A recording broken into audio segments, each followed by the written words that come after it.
तो फ्रेंड्स हमारा true strain से रिलेटेड जो अगला न्यूमेरिकल है ये पूछा गया था गेट 1994 में what 2 marks and as usual the question it was really a very very simple one.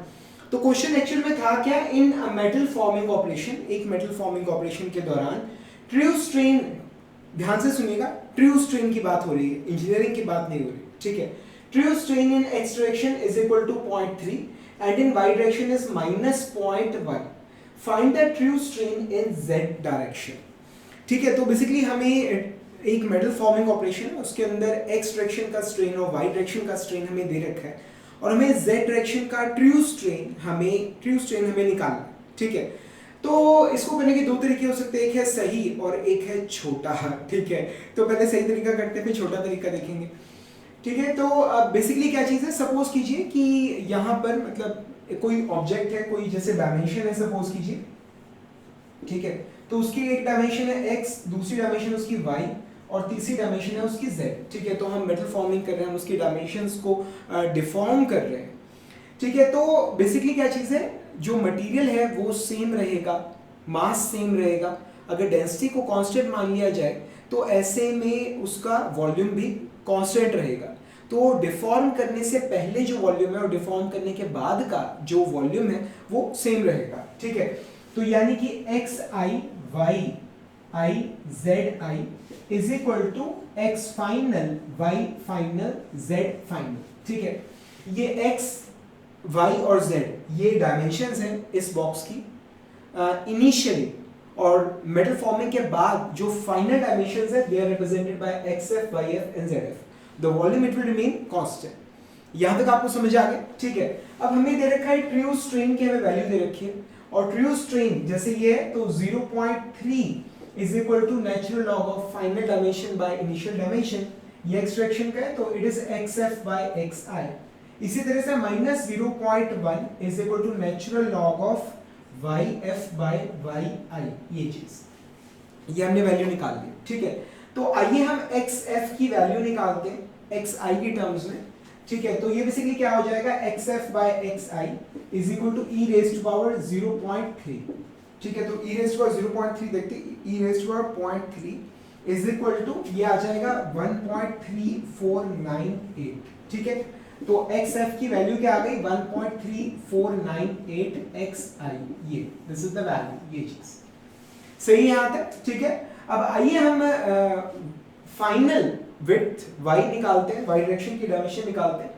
तो ये क्या आ जाएगा, y f by y initial y dimension, this is finally deformation के बाद, I stand for initial, deformation से पहले is equal to e raise to -0.1 is equal to e raise to power bracket start -0.1 bracket close, so it gives us 0.9048 ये, ठीक है। तो final y dimension क्या आ गई है, इनिशियल y मल्टीप्लाइड बाय ये वेक्टर ऐसे लिखते हैं 0.9048 y इनिशियल, ये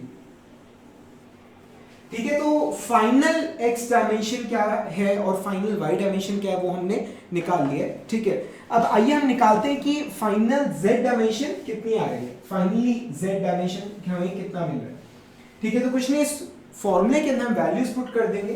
तो X I Y I Z I is equal to X F की वैल्यू पुट करते हैं 1.3498 X I multiplied by Y F की वैल्यू पुट करते हैं 0.9048 Y I multiplied by Z final, जो कि मुझे निकालना है, ठीक है। तो ये एक्स आई से एक्स आई कट गया, वाई इनिशियल से वाई इनिशियल ये कट गया, हमारे पास क्या बच रहा है, हमारे पास आ रहा है जेड एफ फाइनल जो कि मुझे निकालना है is equal to Z initial ये वाला डिवाइडेड बाय 1.3498, मतलब डिवाइड के अंदर डिनोमिनेटर में ही है 0.9048, ठीक है।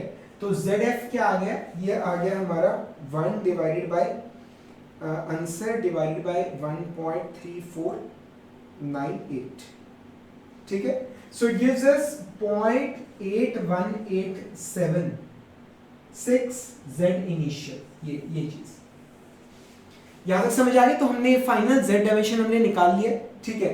तो अगर हमें इंजीनियरिंग स्ट्रेन निकालना होता, इंजीनियरिंग स्ट्रेन, ठीक है, तो हम ये फॉर्मूला लगा देते क्या, final z minus Z initial by Z initial, अगर इंजीनियरिंग स्ट्रेन निकालना होता अगर तो, ठीक है, पर यहां पर हमें निकालना है ट्रू स्ट्रेन, ठीक है। तो ट्रू स्ट्रेन का फॉर्मूला क्या है? ट्रू स्ट्रेन का फॉर्मूला है true strain in Z direction is equal to natural log of Z final by Z initial, ठीक है। नेचुरल लॉग ऑफ, अब z final by z initial ये क्या आ जाएगा 0.81876, ठीक है। तो ये जो आंसर आया इसका हम नेचुरल लॉग ले लेते हैं and the answer is -0.1999. So friends, that's our final answer, approximately equal to -0.2, approximately equal to minus मतलब डायमेंशन जो है वो डिक्रीज कर रही है, ठीक है, -0.2, ठीक है, अप्रोक्सीमेटली इक्वल टू। यहां तक समझ आ गया? So this is the correct and lengthy way, ठीक है। दूसरा तरीका क्या हो सकता है इस प्रॉब्लम को सॉल्व करने के लिए? दूसरा तरीका कोई जरूरत से ज्यादा ही सिंपल है, ठीक है। वो हमने बेसिकली सोम में हमने पढ़ा था, सोम के अंदर हमने जब स्ट्रेन्स के बीच में वॉल्यूमेट्रिक स्ट्रेन और लीनियर स्ट्रेन के बीच में जब हमने रिलेशन हम पढ़ते हैं तो उसमें क्या पढ़ते हैं कि strain volumetric is equal to strain in X direction plus strain in Y direction plus strain in Z direction, ठीक है। तो अब यहाँ पर अब क्योंकि वॉल्यूम चेंज नहीं हो रहा so it is equal to 0।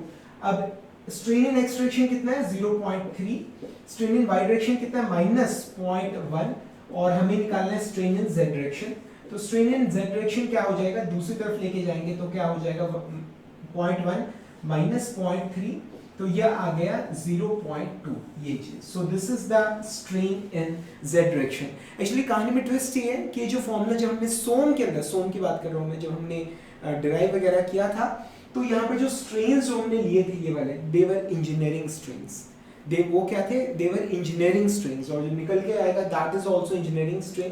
पर यहाँ पर हमने दे भी रखा है ट्रू स्ट्रेन, दे क्या रखा है, ट्रू स्ट्रेन दे रखा है, ठीक है, और निकालना भी क्या है, ट्रू स्ट्रेन निकालना है, ठीक है। तो जल्दी है तो आप इस फॉर्मूले का प्रयोग कर सकते हैं, ऑल्दो थोड़ा गलत आंसर आने के चांसेस हैं, बट जो हमने इससे पहले मेथड किया था दैट्स परफेक्टली फाइन, वो बिल्कुल सही मेथड है इस प्रॉब्लम को सॉल्व करने का, ठीक है। तो हम जल्दी मिलेंगे अगले लेक्चर में फ्रेंड्स, तब तक के लिए thank you very much and wish you all the best.